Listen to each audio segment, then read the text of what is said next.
dear students, welcome back to my YouTube channel. I hope all of you are doing good. So आज इस video में हम आपके history का एक और चैप्टर कंप्लीट करेंगे, that is your chapter number 8, pageants, zamindars and the state. इस चैप्टर में हम 16th और 17th सेंचुरी की बात करेंगे। इस चैप्टर में हम मुगल एम्पायर के बारे में पढ़ेंगे कि कैसे मुगल एम्पायर टैक्स कलेक्ट किया करती थी पेजेंट से, जमींदार से। एग्रेरियन सोसाइटी के बारे में हम पढ़ेंगे, यानी कि एग्रीकल्चर सेक्टर कैसा था उस टाइम पे, कैसे जमींदार पेजेंट्स को कंट्रोल किया करते थे, कैसे हमारा मुगल एम्पायर इन दोनों को ही कंट्रोल किया करती थी, कैसे टैक्स कलेक्ट किया जाता था। सो एग्रीकल्चर सोसाइटी या फिर agriculture will be our main topic in this particular chapter. So सबसे पहले एग्रेरियन सोसाइटी को ही समझते हैं। सो एग्रीकल्चर आज के टाइम पे हमारा मेन सोर्स ऑफ ऑक्यूपेशन है, यानी कि ज़्यादातर लोग इसी के अंदर एंगेज्ड हैं। तो ऐसा ही कुछ उस टाइम पे भी देखने को मिलता था, ज़्यादातर लोग एग्रीकल्चर ही प्रैक्टिस किया करते थे। एग्रीकल्चर के वजह से ही पेजेंट्स और लैंडलॉर्ड्स के बीच में एक रिलेशनशिप एस्टेब्लिश हुआ, जिसके अंदर कॉपरेशन, कंपटीशन और कॉन्फ्लिक्ट, ये तीनों ही चीज़ें देखने को मिलती थी। पेजेंट्स और लैंडलॉर्ड किन्हीं किन्हीं बातों पे सहमति भी दिखाते थे और लड़ा भी करते, तो ये दोनों चीज़ें ही देखने को मिलती थी। एग्रीकल्चर उस टाइम पे मुगल एम्पायर के लिए भी मेन सोर्स ऑफ रेवेन्यू था, यानी कि मुगल एम्पायर ज़्यादातर अपना कर, टैक्स इसी सेक्टर से वसूलती थी। पेजेंट्स उस टाइम पे एग्रीकल्चर एक्टिविटीज़ परफॉर्म किया करते थे जमींदार के अंडर। अब उस टाइम पे बहुत ज़्यादा एक्सपेंशन हुआ एग्रीकल्चर का। So what were the reasons behind that expansion, भाई किन फैक्टर्स के वजह से उस टाइम पे एग्रीकल्चर बढ़ता जा रहा था वो हम देखेंगे। सो बेसिकली 4 फैक्टर्स थे जिसके वजह से उस टाइम पे एग्रीकल्चर एक्सपैंड हो रहा था। सबसे पहला है एबेंडेंस ऑफ द लैंड, यानी कि उस टाइम पे जो लैंड था वो बहुत ज़्यादा देखने को मिलता था, बहुत ज़्यादा लैंड था और ज़्यादातर लैंड को एग्रीकल्चर के लिए ही यूज़ किया जाता था। सेकेंड है मोबिलिटी ऑफ पेजेंट, उस टाइम पे पेजेंट्स बहुत ज़्यादा थे एक तो, साथ ही साथ वो जो पेजेंट थे वो एक से दूसरी जगह बहुत जल्दी माइग्रेट हो जाते थे, काम की तलाश में वो दूसरी जगह जाने में हिचकिचाते नहीं थे। So that was mobility of pageants migrate कर जाते थे। So that was the another reason for the expansion of agriculture. Third था भाई इंकरेजमेंट बाय द स्टेट, हमारी जो स्टेट थी, हमारा जो मुगल एम्पायर था, उसका ज़्यादातर टैक्स कहाँ से आ रहा था, एग्रीकल्चर सेक्टर से। तो वो तो बढ़ावा देने वाले थे ही, तो उन्होंने बहुत ज़्यादा बढ़ावा दिया एग्रीकल्चर को एक्सपैंड करवाने में। वो लोगों को बहुत सारे बेनिफिट्स प्रोवाइड करते थे कि भाई तुम एग्रीकल्चर बढ़ाओ, और उससे डायरेक्टली स्टेट को भी बेनिफिट होने वाला था और कहीं ना कहीं वो कुछ छोटे छोटे बेनिफिट्स इन लोगों को भी दे देते थे ताकि एग्रीकल्चर एक्सपैंड करे। Fourth factor was abundance of labour, उस टाइम पे बहुत ज़्यादा लेबर अवेलेबल थी एंड ज़्यादातर लोग एग्रीकल्चर सेक्टर में ही एंगेज थे, तो that was another reason for the expansion of agriculture. So भाई हम हर एक चैप्टर में डिस्कस करते हैं कि भाई हमें ये सारी बातें कहाँ से पता चली, what were the sources behind it. तो इस चैप्टर में भी हम समझेंगे कि किन चीज़ों से हमें पता चला है इस इंफॉर्मेशन के बारे में। हमें कहाँ से पता चला है कि भाई स्टेट का क्या रोल था एग्रीकल्चर सोसाइटी में, पेजेंट्स क्या क्या करते थे, जमींदार का क्या रोल था, तो ये चीज़ें हमें कहाँ से पता चली, what were the major sources behind all these things. So उस टाइम की एग्रीकल्चरल हिस्ट्री को समझने के लिए हमारे मेजर सोर्सेज थे chronicles and documents of the Mughal court, यानी कि जो मुगल दरबार में जो क्रॉनिकल्स लिखे जाते थे, जो डॉक्यूमेंट्स लिखे जाते थे, those were the main source. आईने अकबरी ये एक किताब थी, ये एक डॉक्यूमेंट था जो कि अकबर के कोर्ट में लिखा गया था and that was a very detailed description of the agriculture society. इससे हमें बहुत कुछ पता चलता है, क्या अरेंजमेंट्स हमारे मुगल एम्पायर ने किए थे एग्रीकल्चरल सेक्टर को कंट्रोल करने के लिए, संभालने के लिए, उन चीज़ों के बारे में भी हमें आईने अकबरी से ही पता चलता है। तो ये हमारा सबसे मेजर सोर्स है इस चैप्टर में। अब और दूसरे सोर्सेज भी थे, जैसे कि डिटेल्ड रेवेन्यू रिकॉर्ड्स जो कि हमें गुजरात, महाराष्ट्र, राजस्थान जैसी जगहों से मिले हैं, जो कि लगभग 17th और 18th सेंचुरी के थे।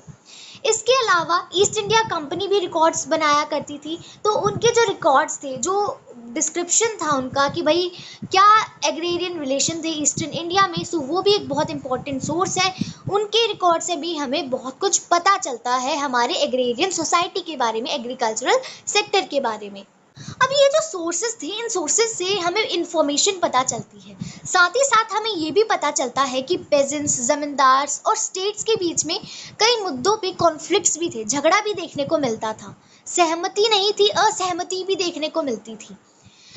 इस प्रोसेस में जब हमने इन सभी रिकॉर्ड्स को समझा, एनालाइज किया, तो हमें पता चला कि ये जो पेजेंट्स थे, इनका क्या परसेप्शन था, इनकी क्या सोच थी, क्या जो मुगल कोर्ट था, जो मुगल एम्पायर था, वो इनके साथ फेयर था, क्या वो सही कर रहा था, या फिर वो सिर्फ अपने टैक्स को बढ़ाने के चक्करों में था। तो पेजेंट के परसेप्शन के बारे में भी हमें पता चलता है इन रिकॉर्ड्स के थ्रू। इस चैप्टर का हमारा मेन सोर्स है आईने अकबरी। इसी से हमें ज़्यादातर इन्फॉर्मेशन पता चली है हमारे एग्रीकल्चर सेक्टर के बारे में ड्यूरिंग मुगल एम्पायर। आईने अकबरी के बारे में डिटेल में पढ़ते हैं। आईने अकबरी ये जो किताब थी, ये अबुल फजल ने लिखी थी, एंड इसके अंदर जो अरेंजमेंट्स करे गए थे हमारे स्टेट के द्वारा, मुगल एम्पायर के द्वारा, कल्टीवेशन को इनकरेज करने के लिए, टैक्स कलेक्ट करने के लिए, तो ये सारी चीज़ें इसी के अंदर लिखी हुई थी। साथ ही साथ जो ज़मींदार और स्टेट के बीच में कैसा रिलेशनशिप है, उसको रेगुलेट करने के लिए क्या क्या किया जाएगा, ये सारी चीज़ें भी हमारे इस आईने अकबरी में ही लिखी हुई थी। आईने अकबरी एक बहुत इंपॉर्टेंट क्रॉनिकल है, एंड इसको ऑथोराइज किया था अकबर के कोर्ट के हिस्टोरियन ने, जिनका नाम था Abul Fazl. Abul Fazl was court historian of Akbar, जिन्होंने आईने अकबरी इस किताब को लिखा था। ये जो आईने अकबरी थी, ये कोई एक किताब नहीं थी, बल्कि ये 5 बुक्स का एक सेट थी, जिन बुक्स को दफ्तर कहा जाता था। ठीक है। जो पहली 3 बुक थी, उसके अंदर अकबर के टाइम पीरियड के एडमिनिस्ट्रेशन को डिस्क्राइब किया, यानी कि उस टाइम पे कैसे एडमिनिस्ट्रेशन किया जाता था अकबर के द्वारा। और चौथी और 5वीं किताब के अंदर, दफ्तर के अंदर, रिलीजियस, लिटरेरी और कल्चरल ट्रेडिशंस के बारे में लिखा गया है। साथ ही साथ अकबर की कुछ ऑस्पिशियस सेइंग्स थी, अकबर ने क्या क्या स्टेट्समेंट दी थी, तो वो सारी चीज़ें भी लिखी गई हैं हमारे 4th और 5th बुक के अंदर। भाई हर एक चीज़ की कुछ ना कुछ लिमिटेशन होती है, वैसे ही आइन की भी बहुत सारी लिमिटेशन थी। फॉर एग्जांपल, ये सिर्फ मुगल कोर्ट का ही व्यू देती थी, ऑर्डिनरी लोगों के परसेप्शंस को नहीं दिखाती थी। उसके बावजूद भी ये एक बहुत इम्पॉर्टेंट डॉक्यूमेंट माना जाता है उस टाइम पीरियड का। Let's talk about types of peasant, यानी कि पेजेंट्स किस तरीके के होते हैं, कितने प्रकार के होते हैं। पेजेंट्स को रैयत, मुजारियन, किसान या असमी इन नामों से बुलाया जाता था। And pageants were of 2 types, 2 तरह के पेजेंट्स होते थे, खुद खास्ता और पाही कास्ता। ये बहुत इंपॉर्टेंट है, इससे आपके एग्जाम में डायरेक्ट क्वेश्चन आता है, तो बहुत इंपॉर्टेंट है। पेजेंट को रैयत, मुजारियन, किसान और असमी बोला जाता था। एंड ये 2 तरीके के होते थे हमारे पेजेंट्स, खुद कास्ता और पाही कास्ता। अब खुद कास्ता क्या है, पाही कास्ता क्या है, वो समझते हैं। खुद काश्ता कौन होते हैं, जो गांव में रहते हैं, ठीक है, परमानेंटली गांव में रहते हैं, वो कहीं और शिफ्ट नहीं होते हैं। खुद काश्ता के पास उनकी खुद की ज़मीन होती है, वो अपनी ज़मीन पे ही एग्रीकल्चर करते हैं और अपने ही गांव में रहते हैं। जबकि पाही काश्ता वो कॉन्ट्रैक्चुअल बेसिस पे लैंड पे कल्टीवेशन करते हैं, उनके पास खुद की ज़मीन नहीं होती है, वो किसी और की ज़मीन पे जाके काम करते हैं। खुद मतलब खुद की ज़मीन पे, और पाही मतलब दूसरी की ज़मीन पे जाके काम करते हैं, दूसरे के गांव में भी चले जाते हैं और वहाँ पे काम करने लग जाते हैं। अब हम बात करेंगे विलेज पंचायत की, इसके बारे में डिटेल में समझते हैं। विलेज पंचायत एक इलेक्टेड असेंबली होती थी एल्डर्स की, यानी कि इसे इलेक्ट किया जाता था और इसमें ज़्यादातर एल्डर ही शामिल होते थे। जो पंचायत का जो हेड होता था, उसे मंडल या फिर मुकद्दम बोला जाता था। तो बहुत इंपॉर्टेंट टर्म्स है, ये सारी आपको पता होनी चाहिए। उसके पास ये पोस्ट रहती थी, जब तक सारे एल्डर लोग विलेज के उसे सपोर्ट करते हैं, तब तक वो इस पोस्ट पे रहेगा, तब तक वो मंडल या फिर मुकद्दम रहेगा। विलेज पंचायत जो थी, वो खुद के फाइन्स भी लगा सकती थी अगर कोई पर्सन गलत काम करता है, और इवन उसे कम्युनिटी से एक्सपल्सन भी दे सकती थी, यानी कि कम्युनिटी से निकाल भी सकती थी। ये जो एक्सपल्शन होता था कम्युनिटी से, ये एक बहुत स्ट्रिक्ट स्टेप था और ये कुछ ही टाइम के लिए लिया जाता था। अगर कोई बहुत बड़ा जुर्म कर देता है तो तब उसे कम्युनिटी से एक्सपल्स किया जाता था, यानी कि कम्युनिटी से ही बाहर निकाल दिया जाता था। उस टाइम पे पेजेंट्स और आर्टिशंस के बीच में डिफ्रेंशिएट करना बहुत मुश्किल होता था। ये बताना कि भाई ये पर्सन पेजेंट है या फिर आर्टिशन है, ये बहुत मुश्किल होता था, क्योंकि कई बार एक ही आदमी बहुत सारे काम किया करता था। वो खेतों में भी काम किया करता था, अपने खुद के दूसरे काम एक्टिविटीज़ भी परफॉर्म किया करता था। फॉर एग्जाम्पल एक पर्सन है, वो खेत में भी काम कर रहा है, दूसरी ओर वो एक पोर्टर के रूप में भी काम कर रहा है, तो मतलब डिफ्रेंशिएट नहीं हो पाता था उस टाइम पे। सो ये जो लोग होते थे, porters, carpenters, blacksmith, barbers, Goldsmith, ये लोगों को, विलेज के लोगों को सर्विस प्रोवाइड किया करते थे।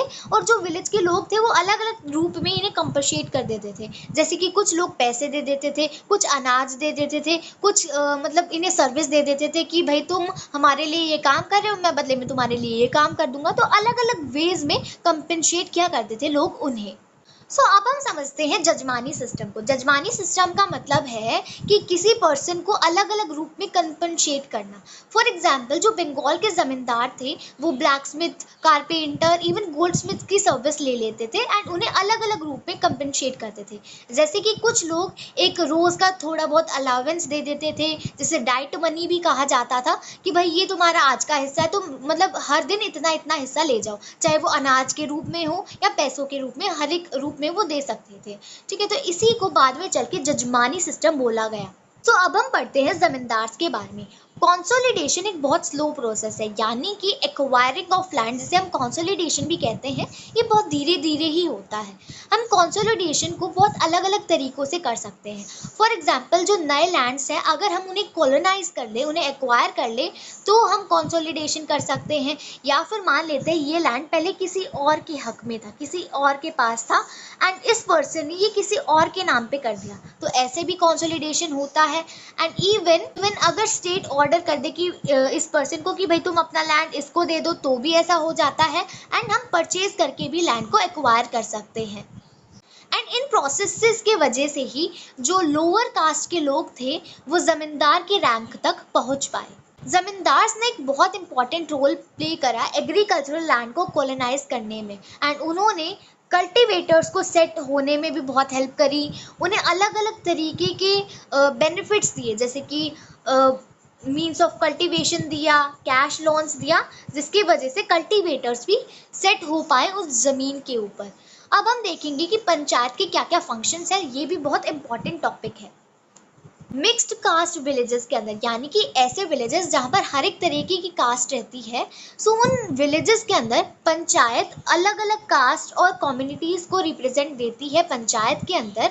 लेकिन जो मीनियल कम एग्रीकल्चर वर्कर होते हैं, जो बिल्कुल छोटा काम करने वाले, ऐसा कुछ होता नहीं है, बट उस टाइम पे उन लोगों को कोई रिप्रेजेंटेशन नहीं दी जाती थी। पंचायत को हेड करते थे हेडमैन, जिन्हें मुकद्दम या फिर मंडल बोला जाता था। पंचायत अपने फंड्स का यूज़ करती थी, जो उनके पास पैसे होते थे, कम्युनिटी वेलफेयर एक्टिविटीज़ के लिए, लोगों का भला करने के लिए। विलेज हेडमैन हर एक चीज़ को ऑब्जर्व करता था, देखता था कि कोई ऑफेंस तो नहीं हो रहा है किसी कास्ट के अगेंस्ट, कुछ गलत कोई कर तो नहीं रहा है, तो ये सारी चीज़ें हेडमैन ही ऑब्जर्व किया करता था। पंचायत के पास अथॉरिटी होती थी खुद के फाइन्स लगाने की, एंड इवन वो बहुत स्ट्रिक्ट से स्ट्रिक्ट पनिशमेंट भी दे दिया करते थे। आप समझते हैं कि जाति पंचायत क्या होती है। जाति पंचायत के पास भी बहुत सारी पावर होती थी। एक रूरल सोसाइटी में, एक गांव के अंदर, ज़्यादातर केसेस में क्रिमिनल जस्टिस के अलावा जो स्टेट थी वो जाति पंचायत के डिसीजंस को मान लेती थी। उस टाइम पे विलेजेस के अंदर बहुत सारे आर्टिशंस होते थे। कई बार जो 25% हाउस होल्ड हैं, वो आर्टिशन से ही भरे होते थे। जो विलेज आर्टिशंस थे, वो पोर्टर्स, ब्लैकस्मिथ्स, कारपेंटर्स, बार्बर्स, गोल्डस्मिथ, इनके रूप में काम करते थे और सर्विसेज प्रोवाइड करते थे विलेजर्स को। एंड विलेजर्स अलग अलग रूप में उन्हें कंपनसेट करते थे। तो ये चीज़ें हम पहले ही पढ़ चुके हैं। अब जमींदार और उनकी पावर की बात करते हैं। जमींदार के पास पर्सनल लैंड्स होते हैं, जिन्हें मिल्कियात बोला जाता है। मिल्कियात मतलब प्रॉपर्टी। तो मिल्कियात एक इम्पॉर्टेंट टर्म है। जो जमींदार के लैंड है उन्हें मिल्कियात बोला जाता है। एंड कुछ सोशल और इकोनॉमिक प्रिविलेजेस भी होते थे हमारे जमींदार के पास गाँव के अंदर। जमींदार जो है वो रेवेन्यू भी कलेक्ट करते थे स्टेट के बिहाफ पे, यानी कि मुगल एम्पायर के बिहाफ पे कौन टैक्स कलेक्ट करता था? जमींदार पेजेंट्स लोगों से, एंड वो कलेक्ट करके मुगल स्टेट को दे देता था। बदले में जमींदार को भी कुछ बेनिफिट होता था। ज़्यादातर जमींदार के पास फोर्ट्रेसेस होते थे, साथ ही साथ उनके पास आर्म्ड कॉन्टिजेंट भी होती थी, जिसके अंदर यूनिट्स ऑफ कैवलरी होती थी, आर्टिलरी, इन्फेंट्री, ये सब कुछ होता था। इस टाइम के दौरान ज़्यादातर जो लोअर कास्ट थे वो जमींदार या फिर जमींदारीज की रैंक पे पहुंचे। इस टाइम पे ज़्यादातर जमींदार बहुत ज़्यादा एक्सप्लॉयटेटिव क्लास बन चुकी थी, एंड उनका जो रिलेशनशिप था पेजेंट्री के साथ, उसके अंदर पेटर्नलिज्म, पेट्रोनेज, रेसिप्रोसिटी, ये सारी चीज़ें देखने को मिलती थी। अब हम बात करेंगे विमेन की। विमेन का क्या रोल था एग्रेरियन सोसाइटी में? सो विमेन और मेन दोनों ही शोल्डर टू शोल्डर काम करते थे खेतों में। इसी वजह से जो जेंडर सेग्रीगेशन होता है, होम में विमेन काम करेगी एंड बाहर आदमी काम करेगा, तो ये जेंडर सेग्रीगेशन पॉसिबल नहीं था, क्योंकि दोनों ही काम करते थे खेतों में। लेकिन बहुत ज़्यादा बायसनेस होती थी उस टाइम पे औरतों के साथ उनके बायोलॉजिकल फंक्शंस के वजह से। आर्टिजनल टास्क जैसे कि spinning yarn, sifting, kneading clay, pottery के लिए काम करना, एम्ब्रॉयडरी करना, ये ज़्यादातर काम फीमेल लेबर के ऊपर ही होता था कि फीमेल ही ये काम करेगी सारा। विमेन एक बहुत इम्पॉर्टेंट रिसोर्स माना जाता था एग्रेरियन सोसाइटी के लिए, साथ ही साथ वो चाइल्ड बियरर्स थी सोसाइटी के अंदर, इस वजह से भी वो बहुत इम्पॉर्टेंट थी। उस टाइम पे जब भी शादी होती थी कम्युनिटीज़ के अंदर, गाँव के अंदर, तो पेमेंट ऑफ ब्राइड प्राइस ज़्यादा होता था रैदर देन डोरी। उस टाइम पे डोरी नहीं होती थी, बल्कि जो ग्रूम है उसकी फैमिली एक ब्राइड प्राइस पे किया करती थी। उस टाइम पे भी जो हाउस होल्ड था उसे मेल ही लीड किया करते थे। विमेन को बहुत स्ट्रिक्ट कंट्रोल में रखा जाता था मेल मेंबर्स के द्वारा, फैमिली और कम्युनिटी दोनों ही जगह पर। उस टाइम पे विमेन के पास राइट होता था to inherit the property. Women zamindars भी देखने को मिले थे 18th सेंचुरी में बंगाल के अंदर। अब हम बात करेंगे फॉरेस्ट और ट्राइब्स की। फॉरेस्ट ड्वेलर्स को जंगली बोला जाता था।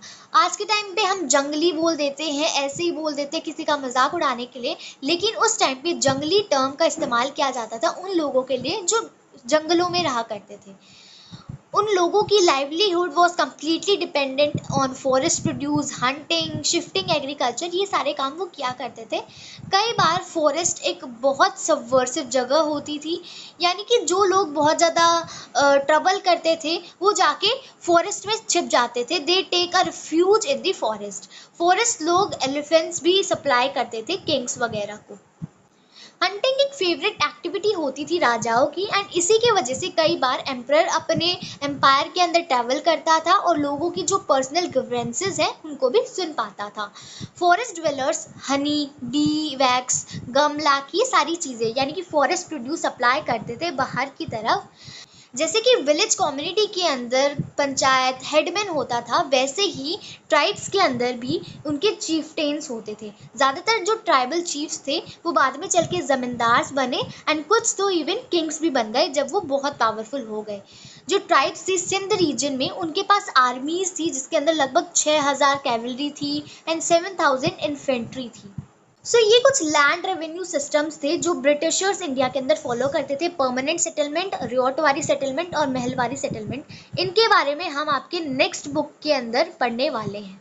ठीक है, तो ये सारे टॉपिक्स आपकी नेक्स्ट बुक के अंदर कवर किए जाएंगे। सो अब हम बात करेंगे लैंड रेवेन्यू सिस्टम की। सो रेवेन्यू जो मिलता था लैंड से, वो इकोनॉमिक मेनस्टे था मुगल एम्पायर के लिए, यानी कि that was the main source of income for the Mughal empire. So एक पूरा नेटवर्क सेटअप करा गया था जिसके अंदर ऑफिस होता था, दफ्तर जिसे हम कहते हैं दीवान का, एंड वो ही सारी physical system of the empire को मैनेज करता था, सुपरवाइज करता था। सो कौन रिस्पॉन्सिबल था physical policy of the Mughal empire के लिए? Office of the diwan. तो बहुत इंपॉर्टेंट चीज़ है। जो लैंड रेवेन्यू अरेंजमेंट्स थे उसके अंदर दो स्टेजेस थी। पहली assessment and second one was actual collection. सबसे पहले हर एक चीज़ को असेस किया जाता था, अंदाज़ा लगाया जाता था, एंड सेकेंडली उसे एक्चुअली किया भी जाता था। देखो, जमा एक अमाउंट है जो असेस किया जाता है कि भाई ये टैक्स कलेक्ट किया जाएगा, एंड हासिल was the actual amount of tax that was collected. ठीक है, जमा यानी कि इतना कलेक्ट किया जाएगा, असेस्ड वन, एंड हासिल वाज द एक्चुअल कलेक्शन। तो हमें पता चला कि भाई जो दीवान का ऑफिस है that was very important for the physical system of Mughal empire. साथ ही साथ अमीर गुर्जर भी बहुत इंपॉर्टेंट है। सो ये क्या करते थे, इन्हें रेवेन्यू कलेक्टर को ही अमीर गुर्जर बोला जाता था। सो अकबर ने बोला कि ये जो है ये लोगों से रेवेन्यू कलेक्ट करेंगे, ठीक है, he was the revenue collector. So वो ज़्यादातर रेवेन्यू को कैश में ही लेना पसंद करते थे। अकबर ने बोला था कि भाई ज़्यादातर रेवेन्यू कैश में ही लेना, लेकिन फिर भी payment in kind was also open, कि भाई किसी को पेमेंट करनी है काइंड में या फिर अलग अलग फॉर्म्स में तो वो भी तुम कर सकते हो, बट ज़्यादातर कैश में ही पेमेंट करने के लिए बोला जाता था।